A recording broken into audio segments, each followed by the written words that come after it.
Good afternoon and welcome everyone to today's complimentary webinar for Ancura members, Extreme Makeover, Uniform Guidance to CFR 200 Edition, Proposed Revisions.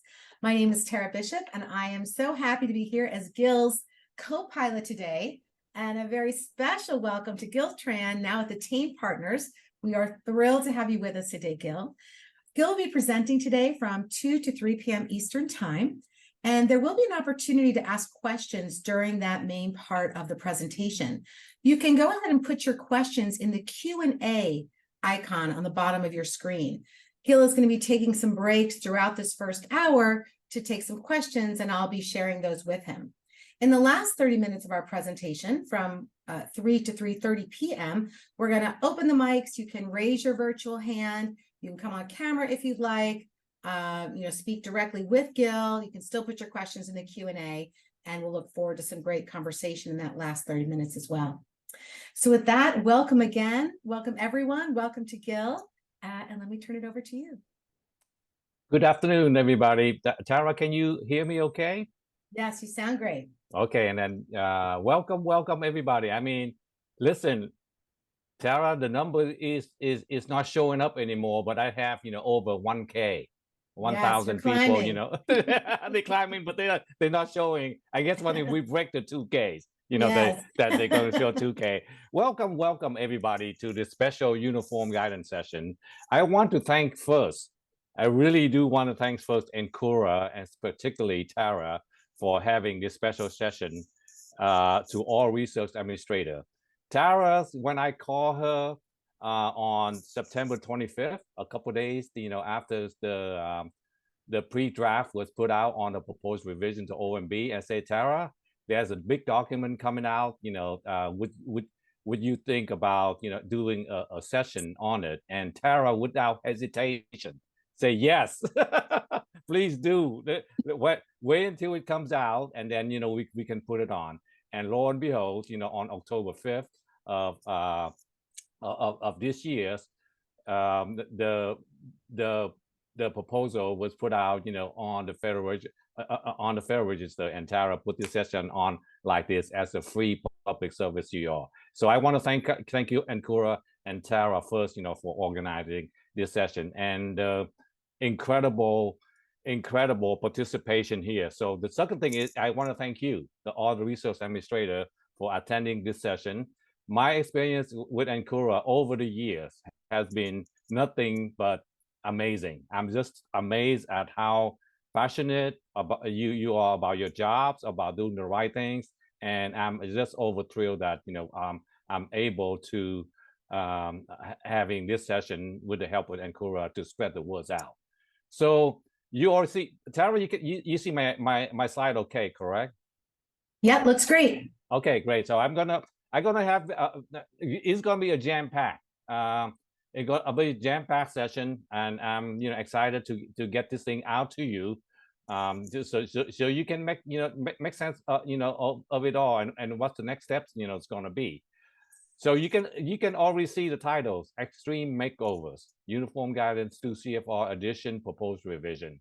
If any of you are the fan of that famous show Extreme Makeover, back in the, I think it's canceled now, but back in the early 2000s, that you will see that this is, when I read this circular, this proposed revision on the night of September 22nd, perhaps, I immediately thinking, oh my God, this is not just some slide change, but this is an entire Extreme Makeovers.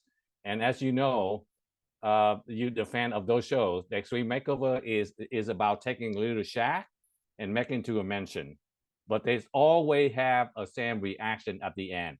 Everybody at the end of the show are bawling and crying, tears rolling out their face, because they love what they see. So I hope that this Extreme Makeover, for the uniform guidance, to CFR, are going to have the same. You're going to have the same reaction, and at the end. So the agenda is very simple.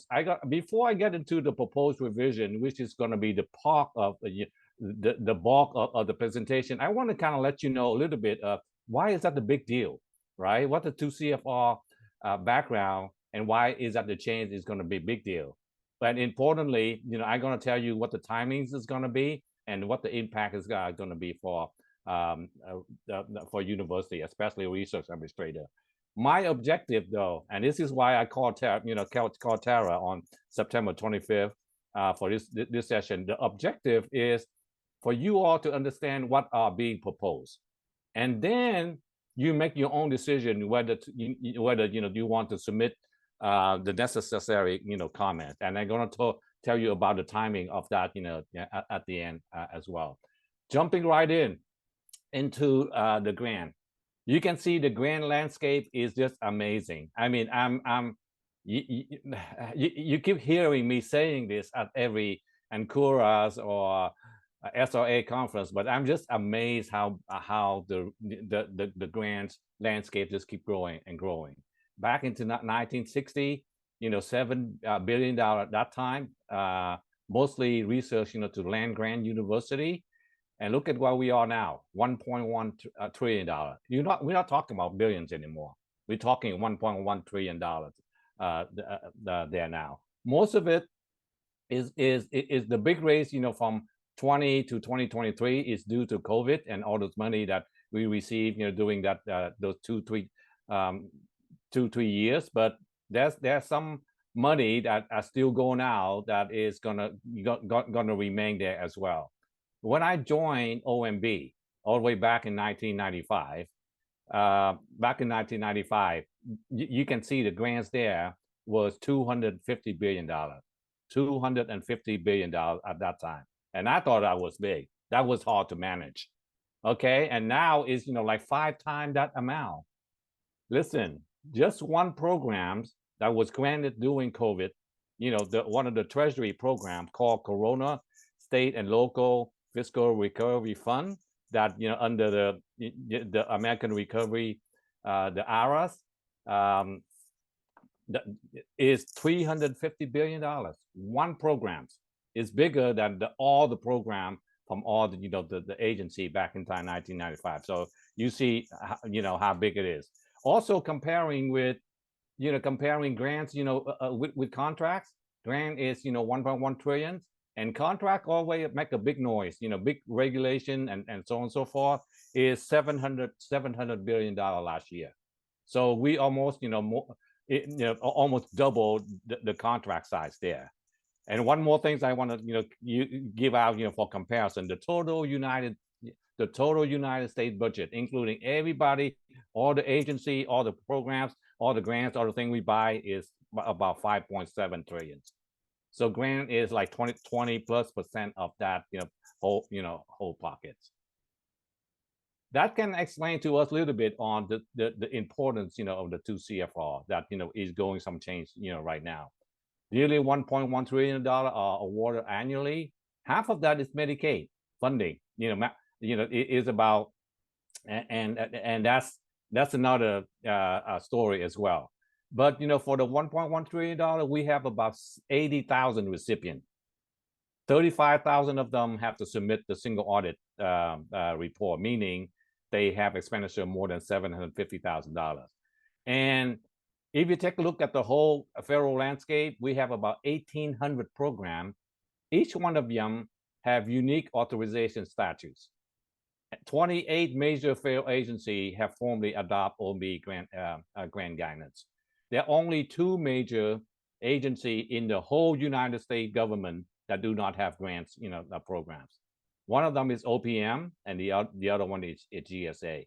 Everybody else agency have, some kind of, grant portfolio, including the White House, by the way.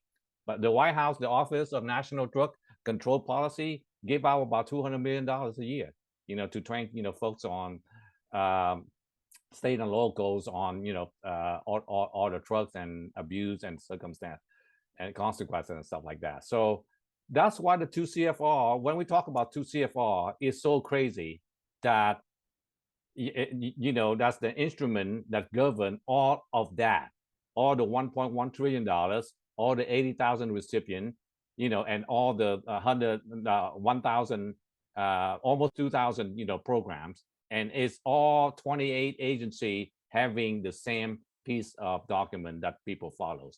By the way, on my slide, Tara didn't mention this, but I'm going to share my slide afterwards, so you don't need to take picture of the screen. Doing the session. We're going to share this immediately. After the session, so you can have all my slide as well. But on my slide, I also, if you are ever wondering about our programs, you can always look in usasam.gov. Type in that program, and it give you the historical background, the statute that govern it, where is you have to have compliance, have to follow single audits, so on and so forth. So if you're curious about a program at your institution, that's sam.gov would be the place. All right, diving in a little bit into the CFR. Why is it so important, and why is it is every time OMB make a change, it receive a lot of attention, and it needs some input from you all, and that's basically the purpose of this session. The uniform guidance is a set of rules and regulation about grants in the 2 CFR code, Title 2 of Code of Federal Regulation. We had several documents before, 8 of them circulars before, that we roll into one. One thing I want you to be aware of, though, the OMB, the 2 CFR 200 is only guidance, and in order to make it into regulation and law, the 28 federal agencies have to apply that, within their own regulation to make it effective. So that's but they all have to refer back to the 2 CFR the 200s. The December 26, 2013, that's, I don't know you remember this, but that's the day after Christmas. After December 25th, 2013, the 26th of 2013, the original uniform guidance was created. I have the slide for you right there, and I can highlight to you that we have 535,000 views on it. Thank you very much, all research administrator, for reading it. I think Victoria Collins and I was the contacts on that document. We gave the agency a whole year to implement it. So even though we put it out in 2013, the UG was adopted for federal agency the whole year to adopt that. It's not going to be that long this time, even though it's big. It's going to be not that long this time, and I'm going to talk about that at the end. But we also, in the OMB itself, we also have in section 200-109 that OMB going to review the UG every 5 years to update it, to make it comply with to make it comply with any law and regulation, but mostly to also implement any administration priority, for grants. So in January 2020, we have a second proposed revision out. We received 2,500 comments, from the public agency and IGs. And August of 2020, we finalized, the latest revision to the uniform guidance within the statutory deadline of the end of August. So that was the last time. So rolling up is almost 5 years. It's almost 5 years. The administration, you have some priority that I'm going to go over. This is time for another round, but this is a big one. So addressing administration priority is always one of the goal, of to remodels or to make change to uniform guidance. And to understand a little bit the reason behind some of the change, I think you be best to kind of realize the administrative priority. The first day of the Biden and Harris administration, they already come in, they already said to all the staff, all the federal government, that this is going to be the goal. This is going to be this administration priority is CECE. First C stands for COVID. First E stands for economy. Second C stands for climate. And the last E, come from equity. COVID, economy, climate, and equity. So what you see in the 2 CFR change that I'm gonna go through, you will see a bit of influence on all of those. Why? Your question is why are they making this change? Is to address economy, climate, or equity, or COVID? It's all, and it is not just OMB. It is the whole, administration, are focused on that. So, for example, I'm giving you, on the COVID. The COVID is basically getting all the grants out. The billions and billions that's going out to take care, of people suffering from COVID, for preventing COVID, for research on COVID. All those things are coming out.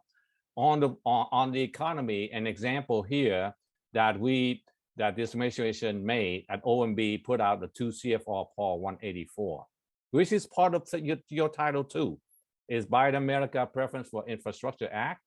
And it was finalized, not proposed, finalized, applicable, effective right now is, on August 23rd of 2023, the requirement that applicable to all federal award and contracts that, you have to buy in America, hire America, you have to get the steels, you get the, everything made in America in that regulation.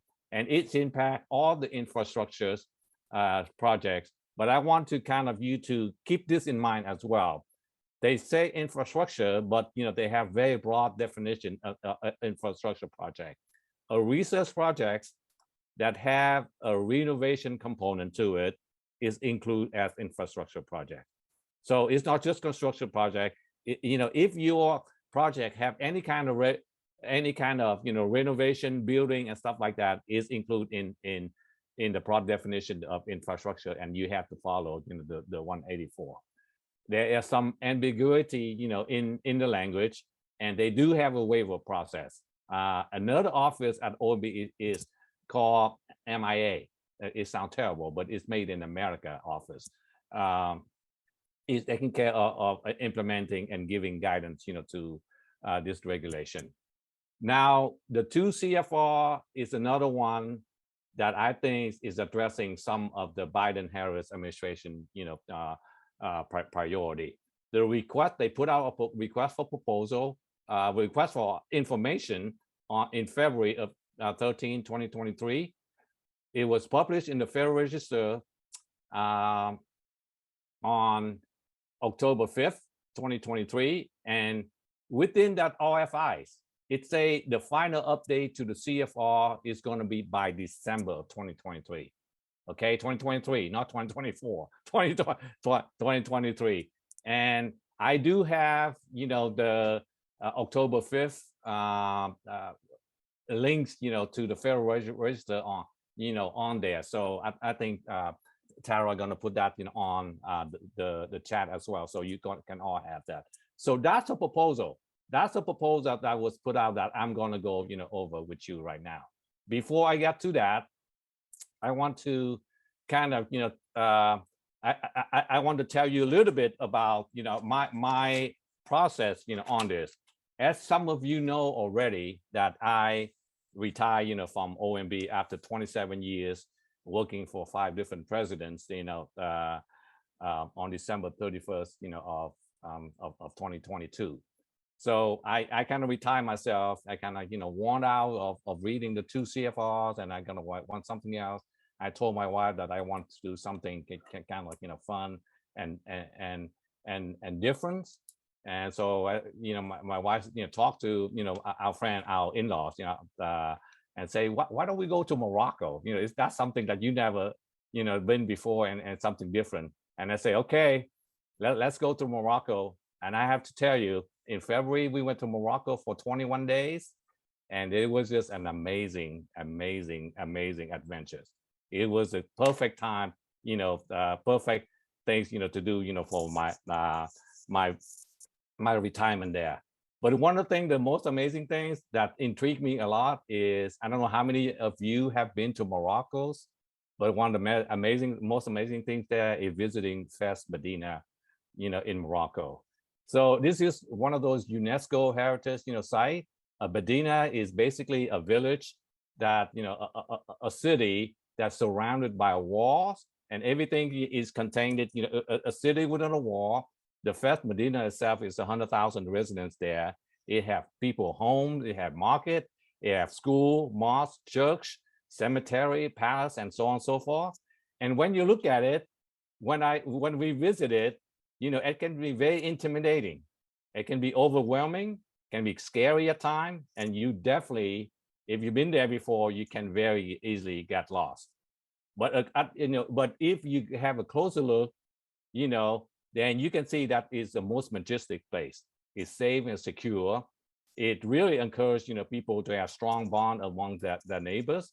A wonderful experience, and some describe it, as a maze of exhaustive discovery, and that's exactly, what it was when I went. But you don't go in there. Well, you don't go in there, without a guide. First time you go in there, you have to have a guide. At the end of the days, I was trying to, forget all about 2CFR when I retired. Well, at the end of the day, I was having the tea, and I said, what? This is the most wonderful experience, visiting the Fes Medinas, but it makes me feel the same way that the same feeling that I have about the 2CFR 200s. It's intimidating, it can be scary, and then at time, it can be, it can be confusing and all. And most of all, you definitely need a guy to get you go through. Ladies and gentlemen, I'm your Moroccan guy today for the 2CFR. Okay, so bear with me on that. I'm going to share some of my Moroccan picture of the Fes Medinas, in my presentation to kind of help you out. All right, so let's go into that. So the first thing I want to, if you go into the Medinas of Morocco, you need to orient yourself. You need to orient yourself, and our tour guy always says, if you get lost, look for that big mosque, and we go and get you at the end of the day. just stand by that mosque right there, where you can see this, the steep temples and on the top. Okay, the 2CFR. I just want to remind you very quickly that the title part, the title 2 part, that all proposed revision include more than the 2CFR 200s. It includes everything that relate to grants. So you're going to see part 1, part 25, part 170, 175, part 180, 182, 183, and the new part 184. They all there in this proposal. I'm just going to talk about the 200 because of the time, but you need to be aware that there's a lot of change in the other part as well. By the way, the pictures here is from one of the oldest university created by a woman, in Fez, in the Medina itself. So that's all right. So the other orientation that I want to give you is the part 200 basic layout. There are 6 parts to it that you need to know. You need to know. I'm going to give you a tip. You don't need to know all of them at different level, but you need to know your section. It's like, you go into Medinas, there are section that you interested in, and there are section that you need to know what's there, but you don't need to know, intimately. Ladies and gentlemen, please make sure that I kind of laid out the 6 part for you, and if you in the one of those area, you need to know that intimately, and then we're going to go through the proposal revision, each one of them. So 6 part, the subpart B, general, is for both federal and recipient. The subpart C is related to the pre-award, and the federal need to be aware of that. Your part, the research administrator, subpart D, post-award for the recipient. Subpart E, you need to know because it's allowable cost. Subpart F, really, that's just for the auditors. No worry about that. And all the appendices are important, but you don't need to know intimately about that unless you're working on indirect cost proposal. Then, appendix 3 to 7 address all the indirect cost rate. Okay, so I want you to kind of, you walk into the 2CFR, you walk to Medinas, you have that time frame in terms of the section that's going to be applicable, to you.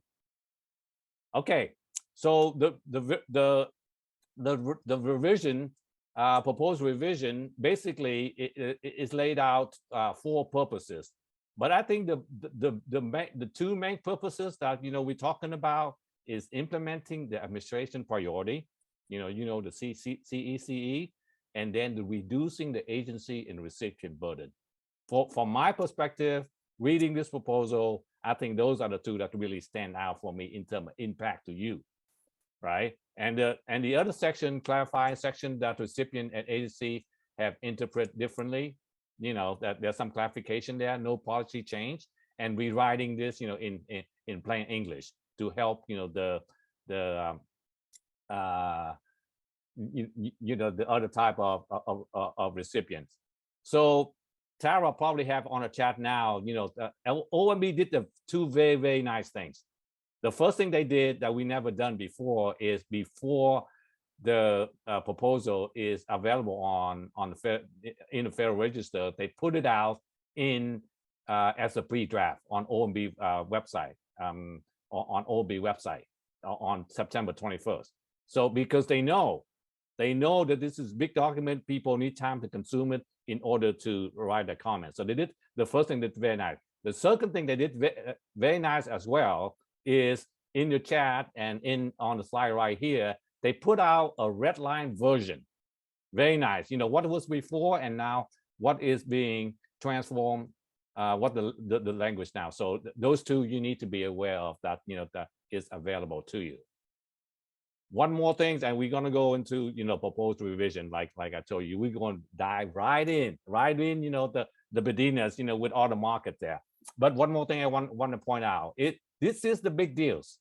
This is the big deal for this administration, because on the White House website itself on September 22nd, before it would put out in the Federal Register, they have the pre-draft out, and look at what it say. You probably have another links there as well. Dollar delivering result. Biden-Harris administration published proposed update to the uniform guidance to improve the impact of federal grants and other financial assistance. The whole text is on that link, but I want to point out a couple of things to you. It say in there, the federal grants and officer provide funds for research. Research is mentioned first, in terms of what the purpose of grant. Research to develop critical care, and then it come on after, for community-based organization, care for food and bridge that connect people physically. Research come first. What are you all doing at your university managing the research? It mentioned first, in this White House announcement. And I have to say, without research, we definitely won't be not in the place we are today, without all the research on the COVID vaccine and get us back on track, for the get this out pandemic. So research is mentioned first in this White House announcement. And take a look at the last thing that they closed out with. The proposal will materially decrease the burden on recipient of federal financial assistance, advance equity and job growth across the country, and meaningfully improve the administration of federal financial assistance. Okay, so decreased burden is the #1 priority according to this administration. Let's see, how this proposal is shaken out. Okay, so I want to give you a little bit of the plan, the reconstruction or renovation or makeover plans. There are in the total 6 subparts and appendices. There are a total of 191 sections. They are proposing change in 69 of them. That means that 36 of them going to have some change, to it. Look where we have the most change proposed. In the subpart C, which is the pre-award, and the subpart D, your part. Your post-award have the most change, the 53%. That means half of the subpart that in subpart D is going to see some change to it. So this is a big deal. This is not a tiny little tweaks that we have in the past. By the way, you notice also something? There is no requirement statutory wise that required by law to change. Like last time, there's a statutory requirement for us to kind of forbid or disallow buying Chinese telephone. I forget Huawei, I think. So that's a requirement that requires us to implement according to the NDAA, National Defense Authorization Act. there is no law requirement for us, for OMB to do this change at all. So it's all in, the four objective that I told you before, mostly the administration priority, to do this.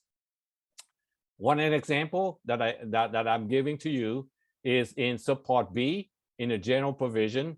There are 13 section, and they changing 4 of them, so 25%, in this subpart. By the way, you visit Morocco, ladies and gentlemen, I don't know how many you've been over there. Do not stay at the hotels, okay? You stay at the riad.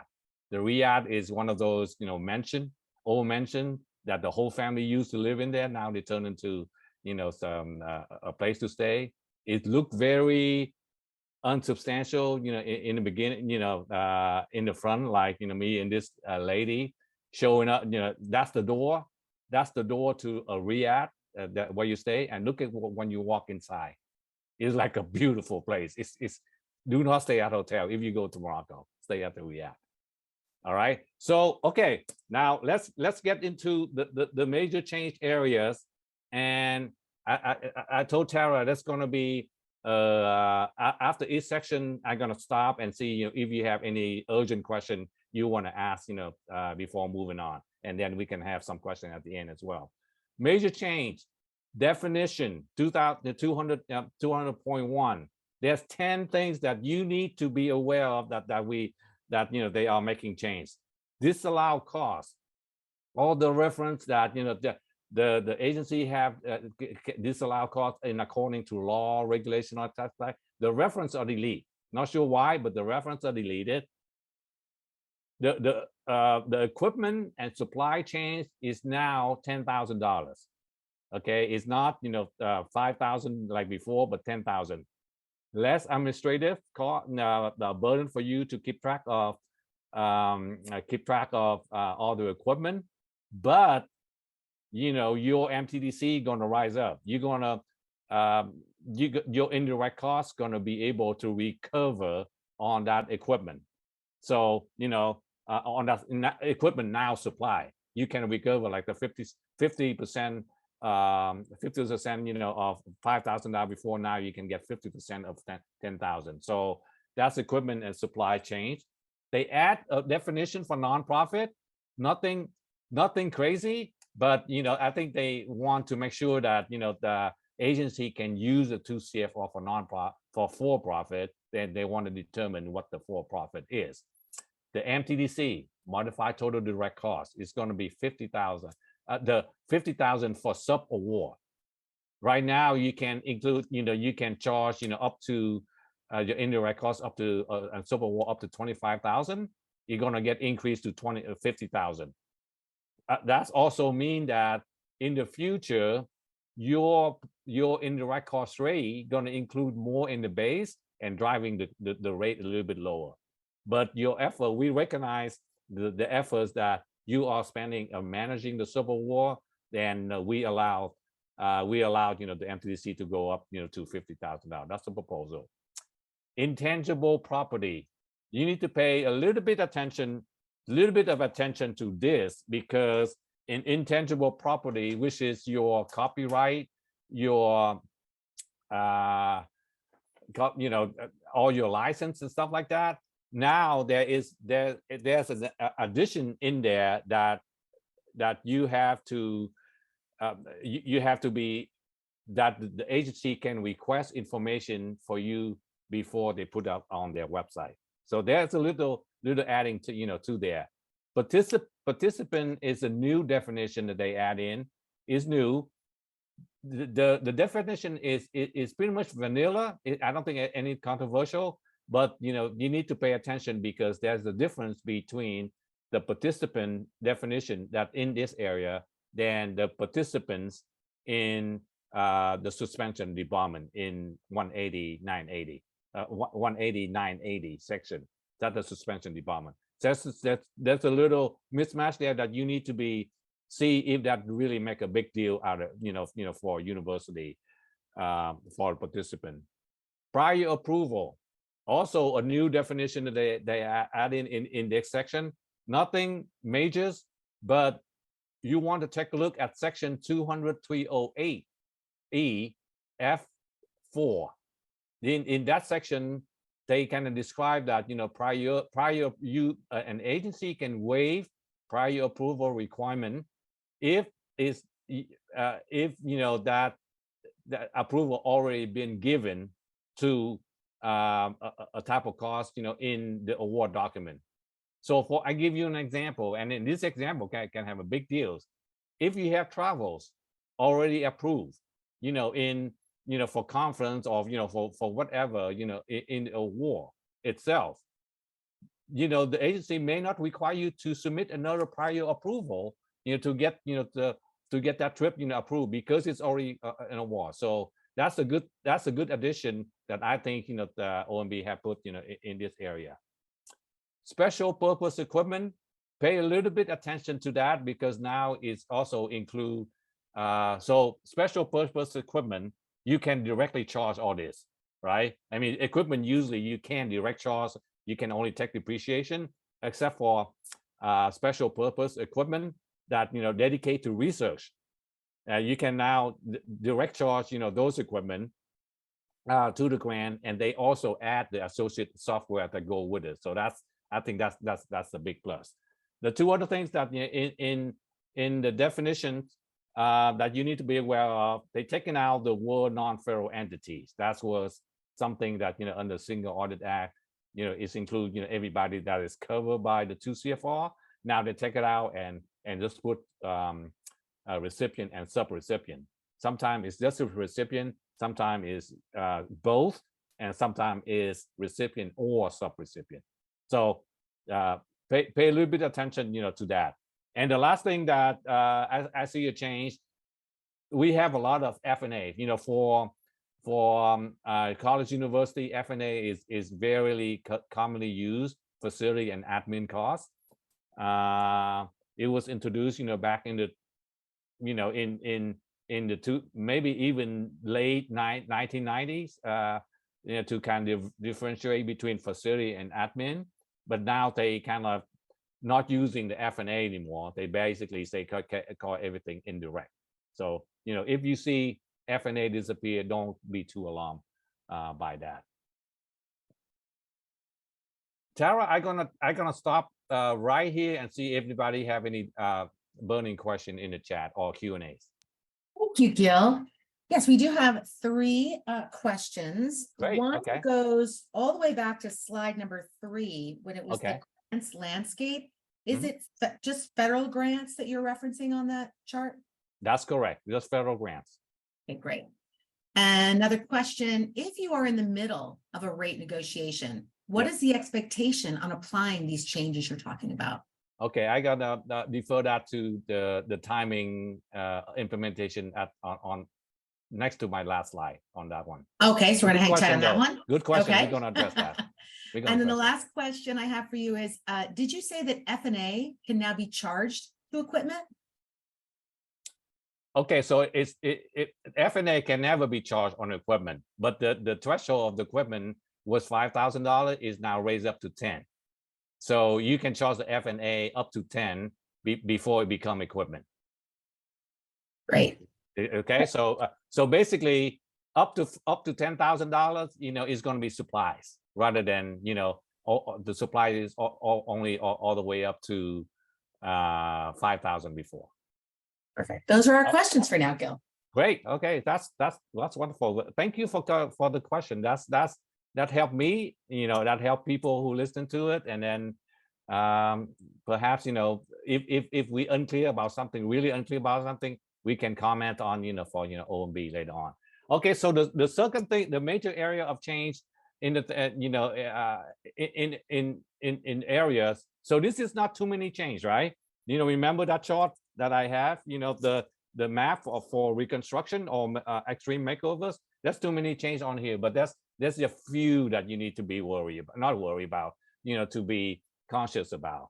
So one of the things I noticed is the applicability tables, you know, where, so if you have certain type of agreement, what section apply to you is gone. The 200-101 is gone. They're replaced by verbiage. So you want to make sure that EC, is that a good thing or a bad thing? If you want to put the table backs like before, then you need to let them know. Pay attention to this one.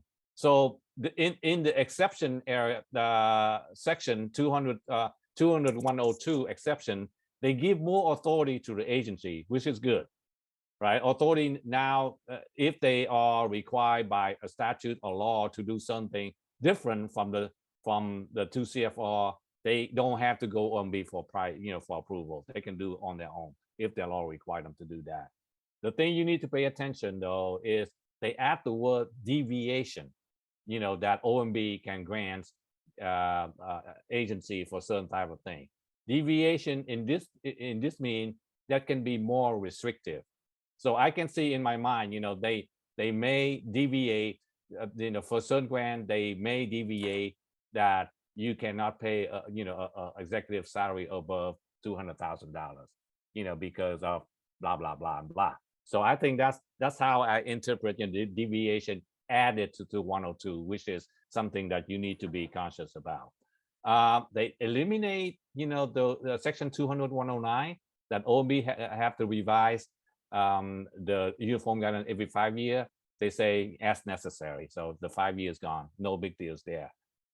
One important thing, under 113 mandatory disclosure, they have this new concept, they have this new requirement now that if you have credible evidence of any various criminal violation that happening on your grants, you need to tell your federal agency, and you also your pass-through entity if you're a sub-award, and your inspector general.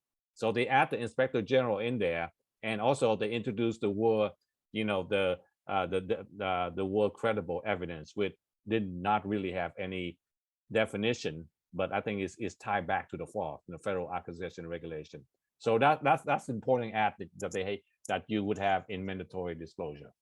On the pre-award itself, there's a lot of change, but it's mostly concerned federal agencies. So I didn't elaborate too much on this, but there's one fine change that they have here is they refine what they call the fixed amount award. They reiterate that, if an agency gave out a fixed amount award to a grantee, there is no need to review for actual costs, no need for financial report, and they also take out, the threshold, the limit. It was, set at the simplified acquisition threshold before at 250. Now they take it out. However, they do have something that I think a little mystery to me, unclear, not mystery, unclear to me. They propose to add a pre-award certification that, if you're going to give out a fixed amount of award, that you need to add, you need to add a pre-award certification, for that. They did not propose any extra language. They have a question mark. If you have suggested language, then let us know about that, and we may include that in the final. They say we may. So it's kind of tricky because you don't know what the proposed language gonna look like or requirements gonna look like. So it is, if somebody propose something that it's okay for them, not okay for you, and you don't have a chance to comment on it. So this one is a little tricky for me. No proposed language, but they say they may add that in the finals. All right, so this is your section. The post-award for the research semester, this is your section. One big thing that they changed, that they reaffirmed the treatment of voluntary uncommitted cost sharing, the VUCs, the famous VUC that finalized in an OMB memo all the way back in 2001, January 5th, before the next administration comes in. The old administration, President Clinton at that time was able to get this thing out in the memo. They finalized that now in subpart D, meaning that any voluntary uncommitted cost sharing that you donate to a programs that was not committed, you don't have to calculate it and include in your indirect cost base. Basically, it was in the memo, and it was referenced in the 2014, but now the whole section is in there, so that's good. I think we mentioned the equipment is supplied to 10,000. They eliminate the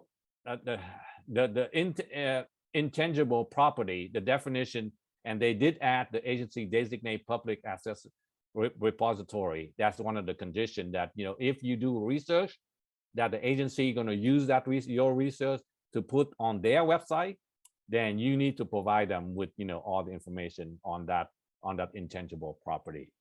They eliminate the prohibition on using geographic reference. No big deal there. It's basically a prohibition to use, to use something that, local, unless it's an emergency or disaster. Now they say, okay, we can use it anytime, for that. They adding veterans own business and green products in one of the procurement. Remember, climate is one of the priorities. So they add the veteran owned business and green products in there. I think I mentioned to you, eliminate the threshold for fixed amount sub-award. So if when university, you sub-award out, to some other university to do the job, it was restricted at $250,000 before. Now you don't have a fixed amount at all. And one thing that I'm a little surprised, but I think it's good. In 2020, we add the termination flexibility for federal government that terminate, if the goal of that project doesn't line up with the agency goal anymore, they can terminate it. They're taking that out. So, federal have less flexibility now to terminate, projects. Okay, moving on to the next, and after the next one, then we're gonna start for more Q&As. So subpart E. Subpart E is cost principles, and I see some nice change in here that I want to kind of brief you on. The number one things they are removing. Oh, by the way, let me go back just one slide. I don't know anybody noticed this or not. Maybe just me, just Gil Tran, talking, being happy about that. But you notice that they did not. They kept the procurement bear, clause intact. So the bear still going to have the five fingers and 5 claws, and with all the general principles. So they're not touching the procurement bear at all. So that's a good thing. Okay, so in the cost principle, the thing that you will see right up is they removing prior approval requirement for 10 items. The next slide going to be that 10 items. So don't. I'm not going to go through those 10 items, but I think that's a nice touch. First time ever, I never seen this before, but they allow in section 414 that if a recipient have a difficulty with rate dispute, they can go to the mom and dad themselves. They don't have to go to the sister or brother. They can go to OMB and tell them, what we can negotiate, we can get our rate on time and stuff like that. Then go straight to mom and dads, for that.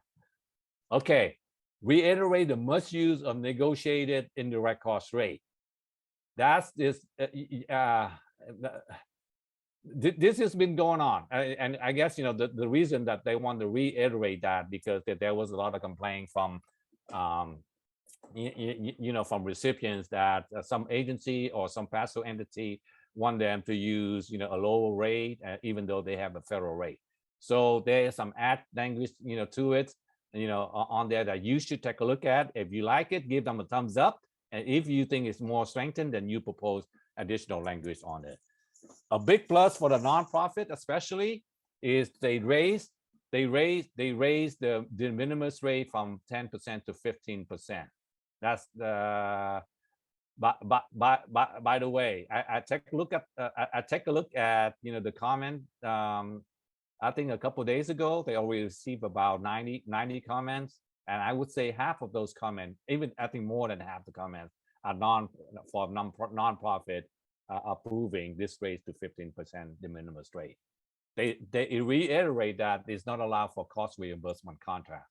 So if you have a contract, you cannot use the 15% de minimis at all. They retract the requirement that OMB have to work with an agency to list out all the indirect cost rate. So they eliminate that. They are requiring the subrecipient to submit a similar certification. So something else you have to do. If you have a sub award, then you have to require your sub grantee to certify, that all the records are accurate based on the CFR 200 and so on and so forth. The big things for university, I believe, is they eliminate the requirement for DS2. The DS2 is the disclosure statement that have to be submitted to lay out all the policy and procedures, all the policy and procedure, for that university. Some people say it is rarely used. The IG kind of, want to say that they are using it. By the way, if you working with the DS2 or around the requirement, I want you to look very carefully on what is being proposed here. They are proposing to eliminate it, but in the discussion of the elimination, they have a very long discussion, on why they're eliminating, and this is they mentioned that that elimination of DS2 is based on one commenter have submitted something to the RFI request for information, and they making this big change. So I can guess what that commenter is, but I can't guess, because I don't have the fact. I can guess who that is. So, but anyway, it's going to be a big deal. But they also have a very long discussion whether it's worth it, to eliminate it. So to eliminate. So I encourage you to read that. Very nice thing. They allowing the dependent care for conference participant. Tara, anybody who attend Ancora session next year, in this wonderful place, they can, if they have dependent, they can pay for the whole. They can. Okay, so here's the progression. Last time we put it out there, they say that Tara and Ancora can secure a place for dependent around the area, and those costs going to be allowable, to be charged whatever. Now the participant go to conference and they have to take care of the baby at home or bring the baby to them. They allowing it. Dependent care for conference participant. I think that's that's wonderful. A couple other things. Price is now included in entertainment section, and very, very nice things right here. The last one. They are allowing closeout costs until the report due date. Previously, they only allowed to the project, termination day. The end of the program, and that's it. Now they're allowing that. To all the way 90 days after all the closeout costs. So that's good. All right. The 10 prior approval that no longer required. By the way, what you see in the picture here is the tannery. This is where they do it by hand and chemicals, doing dyeing all the leathers, the wonderful leathers good that they have in Morocco. This is their famous tannery in Medinas. Well, anyway, and the 10 prior approval no longer required. I listed right here. So it was 24 before, now it's down to 14. The couple things that I think is the big deal for me. The first one is not a big deal. Fixed award amount. If you change the PI, previously you have to require prior approval. Now you don't. But the big deal for me that you don't require is real property, equipment, participant costs. Those are the three big ones that they don't require. They don't require prior approval, anymore. So I think that's the pretty big deal, for me. Tara, I'm gonna stop right here to see if you have any hot question. We do. Phil, I don't know if you can see all the hearts and thumbs up that are coming up. Yeah. People are enjoying this time with you. We have a lot of new members who are on this call today, and this is their first Ancora experience and what experience they're having. So thank you so much. Oh, thank you. Yeah, so we have a number of questions on when to please confirm what is the effective date of all these changes. Okay, that's going to be in a couple slides down the road. Perfect. Okay.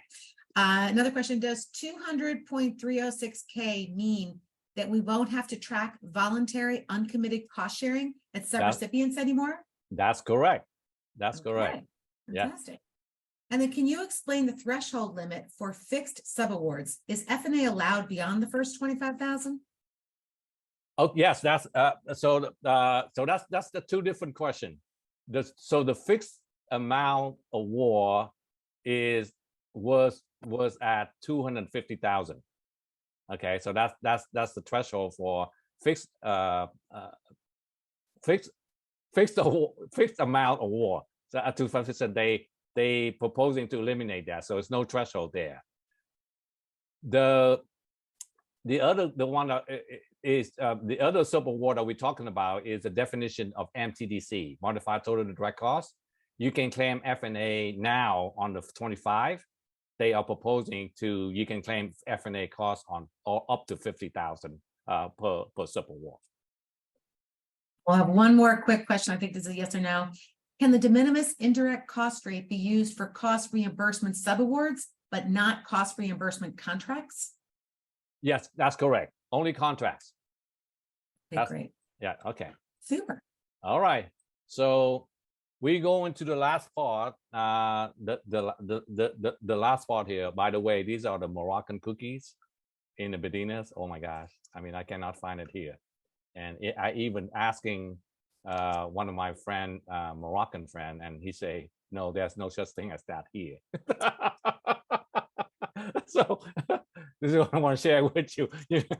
There is pretty amazing. Okay, so anyway, the last part of the revision, what you need to be aware of in the subpart F, which is the audit.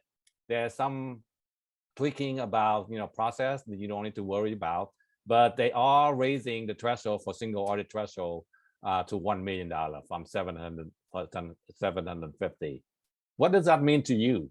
That means that for nonprofit, right? I mean, the smaller one, some of them now don't have to do single audit. What it means to you is, you're going to have, for those organizations that not doing a single audit, you're going to have one less tool to monitor them. So you need to be aware that to kind of, okay, let's check out, whether this guy, gonna be excluded from doing single audit. And if they don't, then what else do we have to do to make sure that they, follow Audit 2 CFR and stuff like that. So that's the things. Appendix 1 to 12.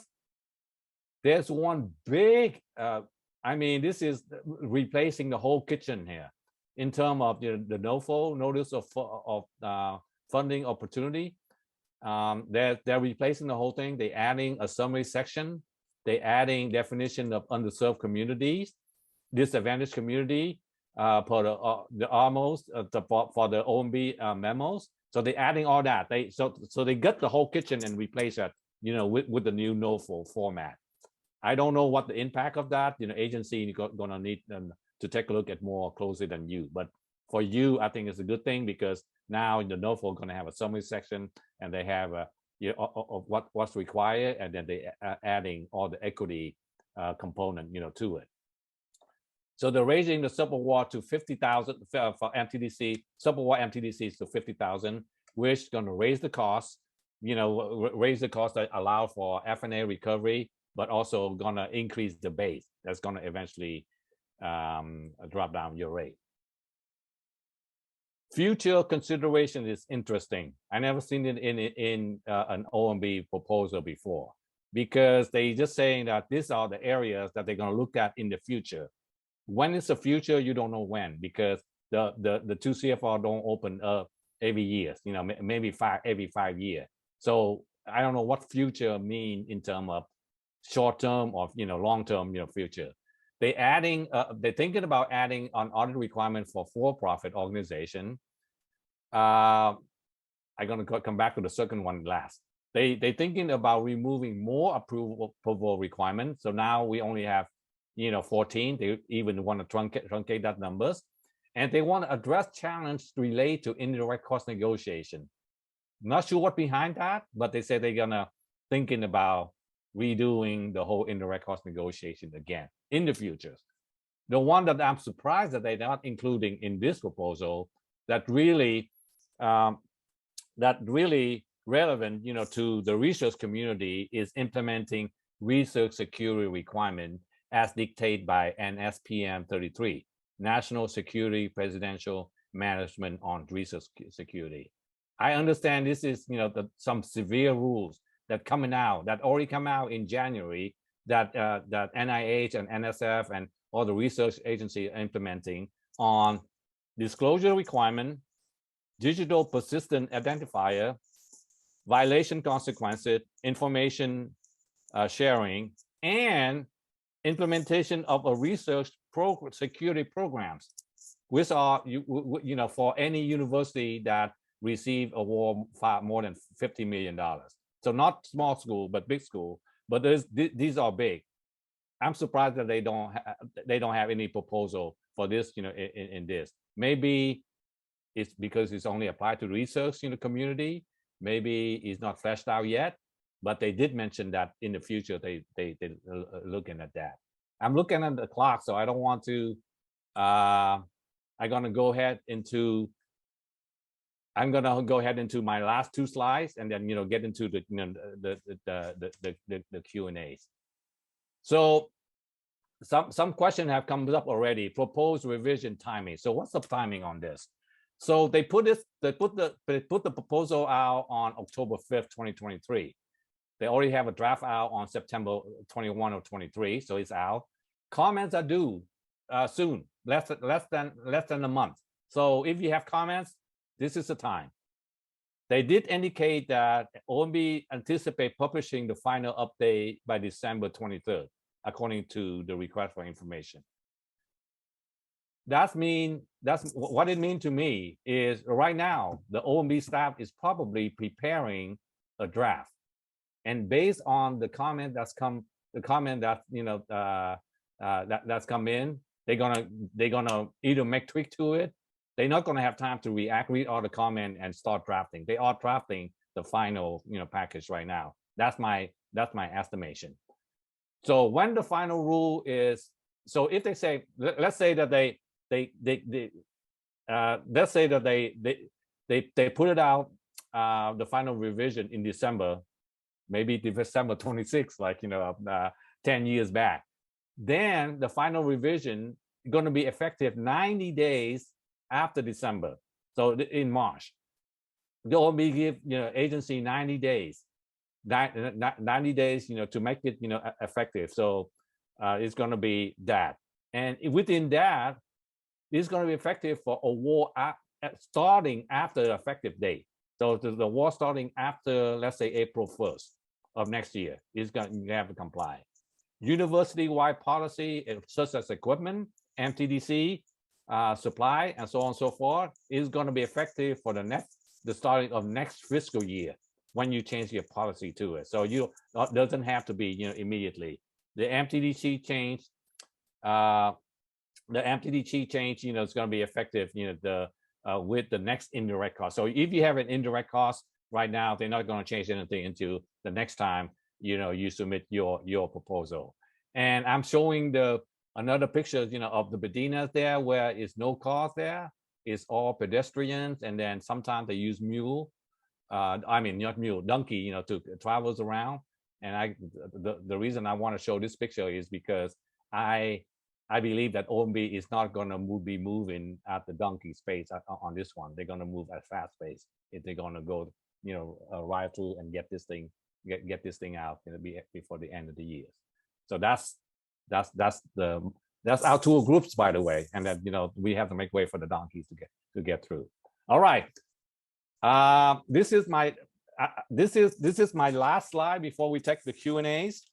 So how to submit the comments on it, right? Oh, okay. So my slide is basically, this is not in the Bedinas anymore, but now, I'm at the Marrakesh, the market, and you can see that one of the most wonderful thing, the most unique experience is sitting there, listening to the Moroccan music and see the cobra dancing right in front of us. And I have to tell you, Tara, I felt immediately at home, like in Vietnam, when I went to this place, because everything in Morocco, as you probably know, we have to bargain, right? We have to bargain for everything. And for this street right here, the bargain was very easy. I think for them. For me, it was was a little hard, but for them, basically they say, okay, you want to take picture of the snake, then there's two price. You can sit in front of me, for $5, or you can sit behind me for $10. And you can tell I paid $20 for that pictures, for both me and my wife, because I don't want to stand, I don't want to sit in front of him. But it's remind me a lot of Vietnam. So anyway, I want to show you this picture. Is do not be afraid to submit comments. OMB read all the comments. I understand today that the Copyright Office is having a proposal on AI and how to use AI without violating copyright, and they already have 10,000 comments. So do not be afraid to submit comment like me in front of the Cobra. I wasn't scared. I think my wife is less scared because I'm in front of her. But anyway, do not be afraid to submit comment. And the easiest way to do this, and I show you this, and Tara, I also have the last link there. This is where you're gonna see the Federal Register page, and right there, I circle for you in red, submit comment. You click on it, submit what you like or don't like, and it will on record. It will go on records, and then you're gonna be, you're gonna attribute to who submit comment. COGA's Council on Governmental Relations always provide very, very wonderful comments. They also going to be, I predict it's going to be 10 or 20 page. It's okay for you all to send in your comment and say I endorse COGA, but for OMB perspective, if you say that means it counts as one, because those are the same comments. So if you like COGA, but you have your own thing, you say I endorse COGA's. And then also, these are the particular things that I think you can go further, or some things that I don't think you should do, or some areas they do ask for area for further consideration as well. So I do encourage to do that. You have a few more days, less than a month to do that. Submit comment by December 4th. That site is open 24/24, so you don't have to be on the weekdays only. You can do it on the weekend right after Thanksgiving. It's fine, and they will read all the comments. And so today I have I don't have it anymore for some reason. It fell off. I vote sign on my jacket here, because I vote, and this is your chance to vote. This is your chance to make your voice kind of be heard on the upcoming change. Tara, I think I'm like 10 minutes past the time, but I think we open for Q&As now. Perfect. So what we'll do, we have many questions in the actual Q&A as well. So we'll go back and forth, one live, one verbal question, and then go back to Q&A. So I'm going to start here with Linnea. Linnea, you should be able to talk. So if you can go ahead and ask your question right to Gil. Linnea Minima. You can unmute. I just sent you an invitation to ask to unmute, if you can see that. Okay, you know what we'll do? We're going to go to Michael. Michael, I just sent you an invitation to unmute. Yeah, I just unmuted.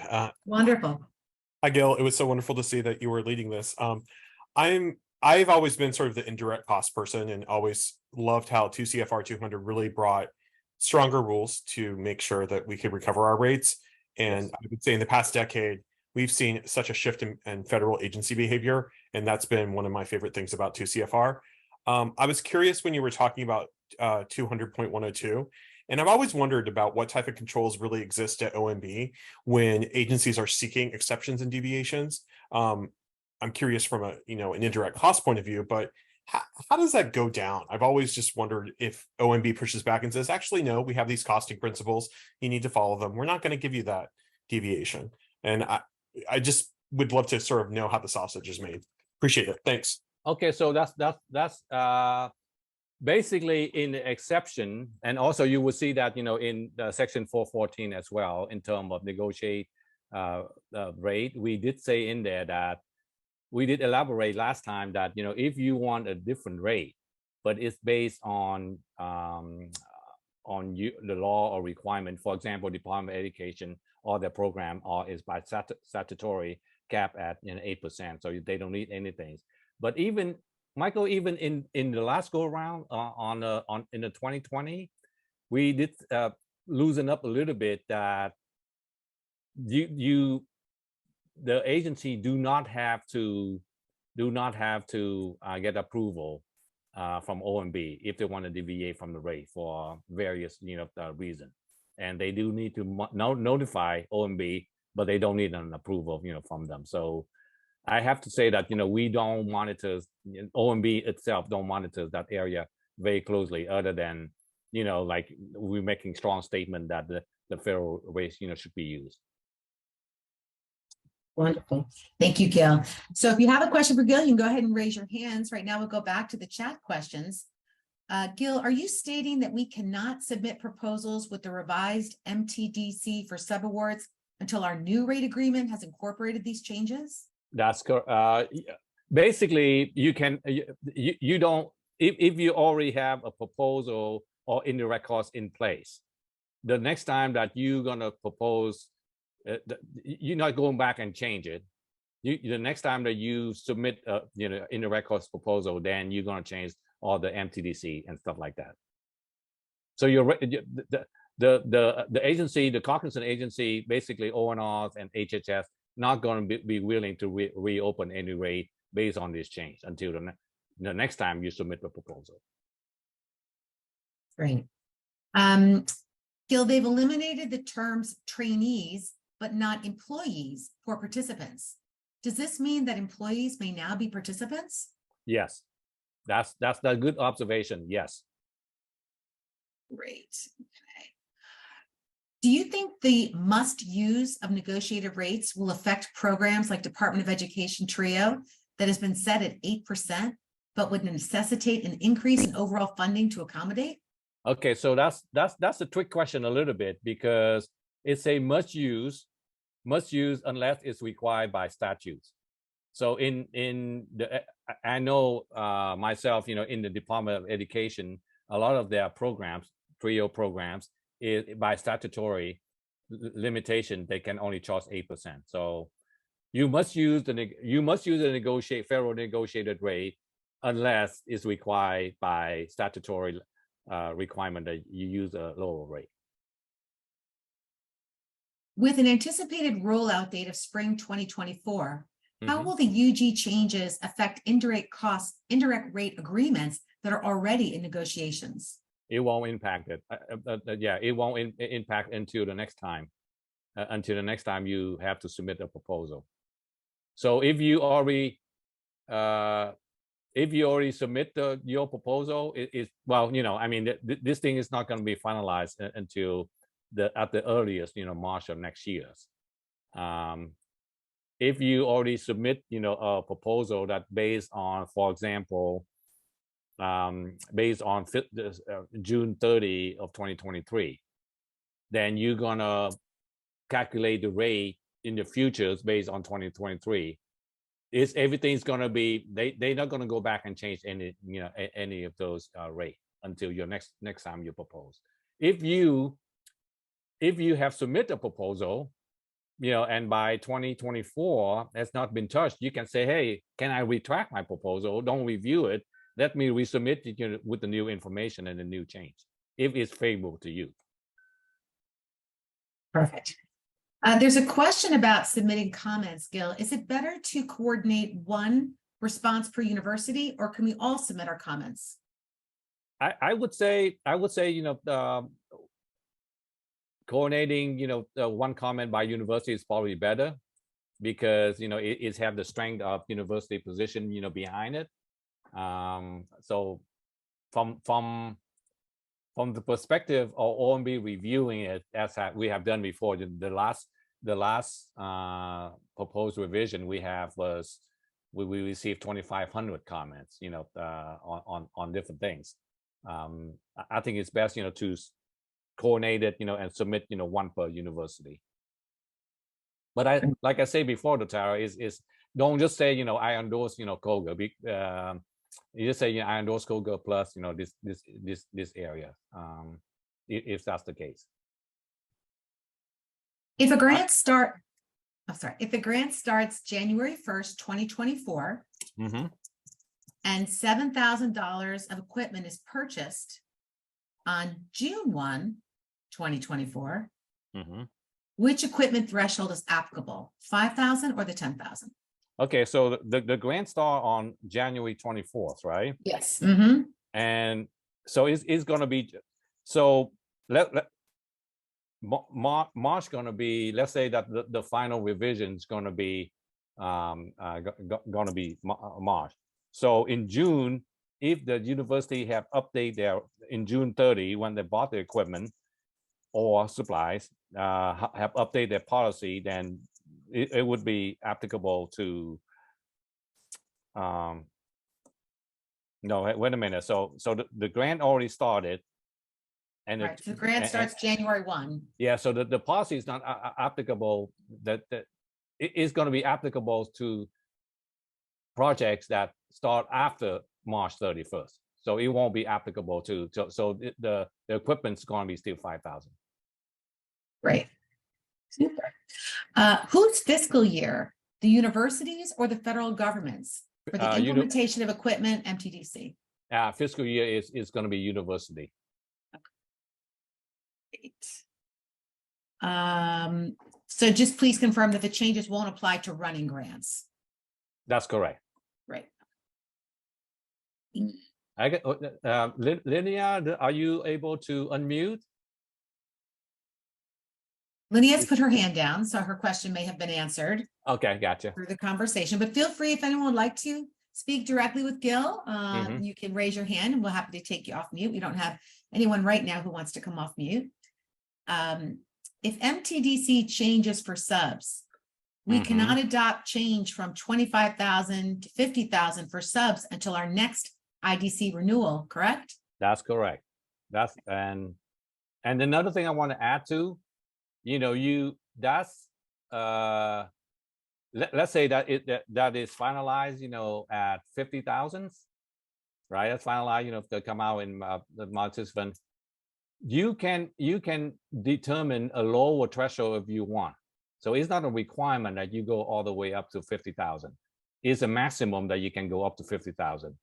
Because what's going to happen, what the impact is going to happen, though, is, the project itself, now you can claim more indirect costs on that project. It may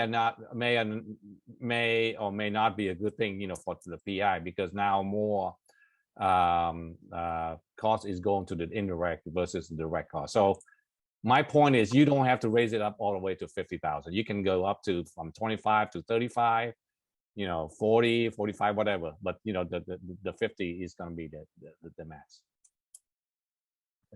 Now we have a question from Leslie. Leslie, you can go ahead and unmute and ask your question.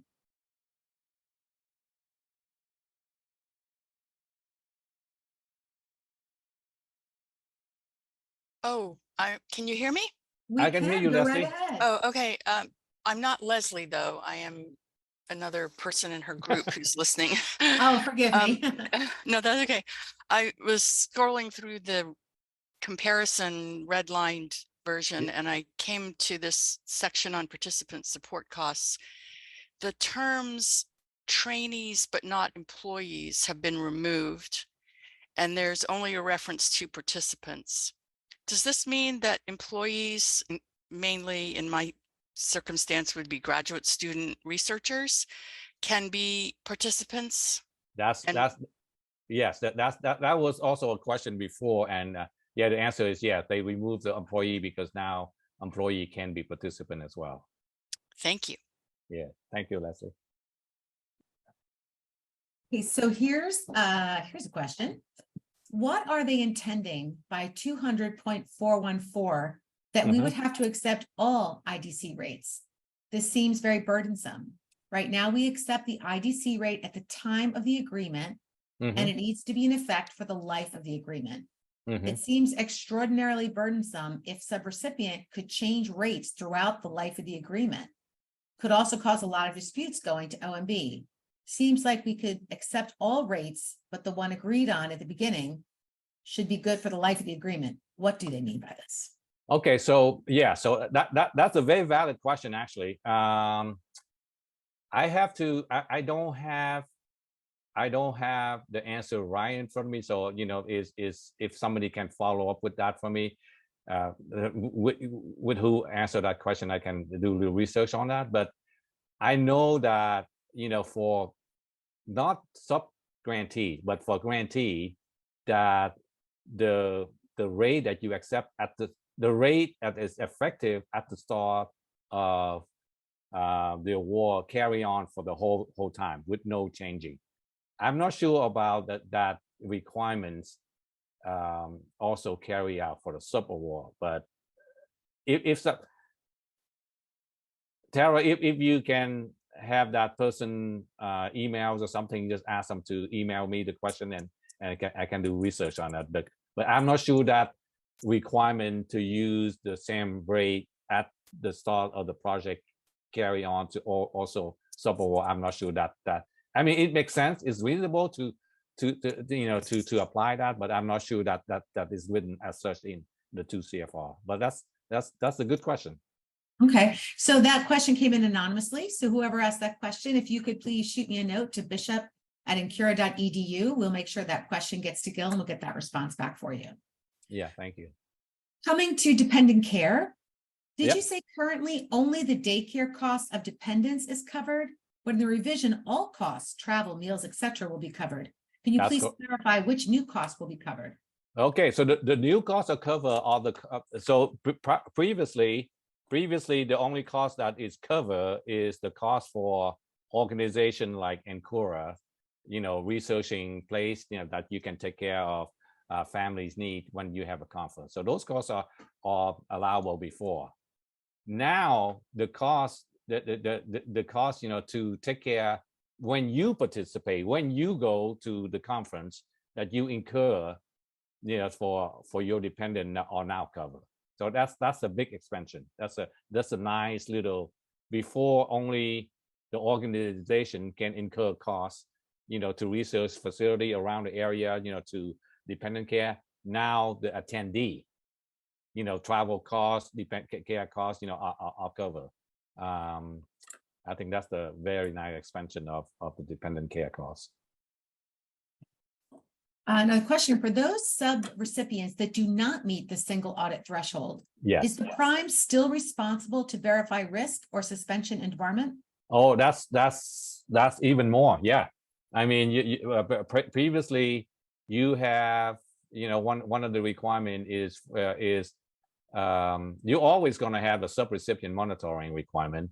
One of the tools that you used before is through a single audit to, if they have a single audit, then you would know that they have a clean audit opinion, they have a good clean internal controls, and they have a compliance, in the program research on the program. Some of those entities now are not required to do that. Yes, you as filling in the shoes of federal government in the sub-award relationship, then you have to determine what are the tools that you need. So if they don't have a requirement single audit, they may not do a financial statement either. Then now, what you need to do, you have to devise some kind of tools, for you to monitor that awardee, that subcontractees. If the MTDC for subawards is increasing to $50,000, will they also increase the administrative piece to $50,000 instead of $25,000? Well, not sure about the administrative piece. I'm not sure about so basically, if the subaward, if the question is, if the subaward is increased to $50,000, are you able to recover the administrative cost all the way up to $50,000? And it's yes. So an example I have here, if your school have a 50% indirect cost rate, previously, you can charge 50% up to all the way up to 25,000, right? But now you can charge 50% all the way up to $50,000. So if that means by the administrative costs that relate to it. About the single audit threshold increase, is this per budget period or the award term period? This is for the single audit. So the single audit is required for any recipients that have expenditures, of $750,000 overall. The total, the total cost. So it's not by award, but it's by total expenditures that's spent by the by the grantee within a 1 year period. So it's not the entire life. You're not talking about 750 for 5-year projects, and they should be included. Is total expenditure measured within 1 year. Great. We're going to come back to Leslie Goldstein, and it could be someone who's with Leslie. You can go ahead and ask your question, please. Am I muted? No, you're good. Oh, okay. You're good, Lettuce. Thank you. This is Gwen, by the way. Hi, Gwen. Oh, that's right. In your slide, I see equipment is removed from prior approval requirements. Yes. But in the redlined document that I'm going through, 200.438 entertainment and prizes are only allowed, of course, if they have a programmatic purpose and they're included in the federal award, which means I assume they have to be budgeted. So how do those work together? That not required for prior approval, but required in the award?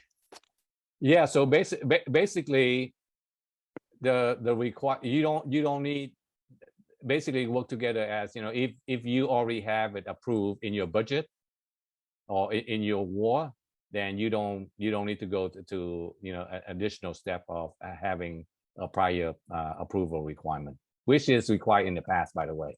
In the past, you have to go to both steps. So they just eliminate one step, which should be advantageous to both the university and the agency as well. So they aren't really removed from the prior approval lists where you had mentioned that there were 10 items that had been removed. Kind of more restricted. Yeah. Before, even though it's included in the budget or award, you still have to, you still have to, if it is an equipment, then you have to submit to your agency for before you buy it. Now, if it is approved in the award, then you don't have to. Okay, thank you. Thanks, Gwen. Wonderful. And we're at 3:29. We'll take one more question. Okay. For the 10 items that have been deleted from needing prior approval, does that mean that they're all allowable? Yeah. What you say is they should all item. So all item that listed there should be allowable cost to the projects, meaning they are necessary, they reasonable, they are there to necessary to perform the project. So they are allowable costs. What we had before, though, is even those allowable costs require an extra step of before you buy it. An extra. You may have equipment, right? You may have equipment of $20,000. But now, now you're doing a project, exactly what specific equipment you need. Before you have to go through and say, okay, I'm going to need this piece of, Xerox machine or something like that. Or let's say some kind of computer. To do that, you have to submit that prior to approval. So yeah, they should be all allowable. Should be all allowable costs.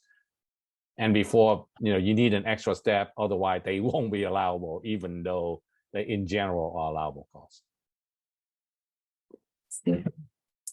Well, with that, I want to thank Gil so much for sharing your time, your talent, your joy, your care with Incura and with all of the community. I mean, there's really something about coming together to learn, but to learn from someone, again, who is so caring and committed to this community and is a joy to be with. We're extremely lucky. Gil, thank you so much for spending this time with us. We want to thank. I do have one last slide I want to share after Please. you. Oh, please. Okay, you want me to do it now? I see Let's a lot do of it. hand and all. That's make me really nice. Okay, so one last slide. Listen, Tara, I want to thank you. I want to thank you for, like I say, without hesitation, putting this conference as a public service, to research community, which is always passionate of following the rules. And those questions today kind of prove to me again that this is the best community, for grant administrator here. I'm gonna share you my last slide and my two departing thoughts right here. So my first thought is, when I was in the Saharas, I always remember my French teachers. By the way, in Morocco, they speak French, which is wonderful for me because I went to a French high school. I always remember my professor tell me about, how le chien aboie et la caravane passe, meaning that the dog bark and the caravan moves on. That's a picture. When I saw these pictures that, in the Sahara Desert, I remember that recently, and then it just come right into my head, and they say, wait a minute, that's the phrase, le chien aboie et la caravane passe. And then hopefully that's mean that, we got to try to make all the noise that we have for OMB, in terms of they're gonna move on. The caravan gonna keep on going. They are doing this, this policy, but without our input, they're gonna receive less of what need to be done. So we are the le chien, we are the dogs right here that need to make our voice hear in terms of what we like, what we don't like. And for example, some of the question, if you're not clear about some section that I point out or what you read, then you need to let the caravan know that, listen, we have some input here. And the last thought I have here is, I borrow from the Broadway play Hamilton, and you all hopefully have seen this play. And there's a wonderful session where I say, look around, how lucky we are to be, alive right now. That was a time in the play during Revolution when we fighting, we fighting English and going through the American Revolution. But it also how lucky we are because there was some big change coming. And I see from where I'm sitting, if you are a research administrator, if you are involved in grant, there is no better time than now. The grant research, has expanded, exponentially, and we have a chance here to be even, a better difference. So with that, I would like to thank you all, for participating, for your patience, for your wonderful question, and anything else that to reach me out on grant. You have my you have my connection there, so please reach out to me. So Tara, with that, I'm gonna say goodbye and thank yous again. Wonderful. And we will be posting the video and the slides on Incura's YouTube channel for you and to share with all of your colleagues. And we'll be sending that out to everyone who is registered for the webinar. So you'll be seeing that in the next few days. Again, Gil, thank you so much. Thank you to our Incura membership, and we wish you a great afternoon. Take good care, everyone. Take care. Bye-bye.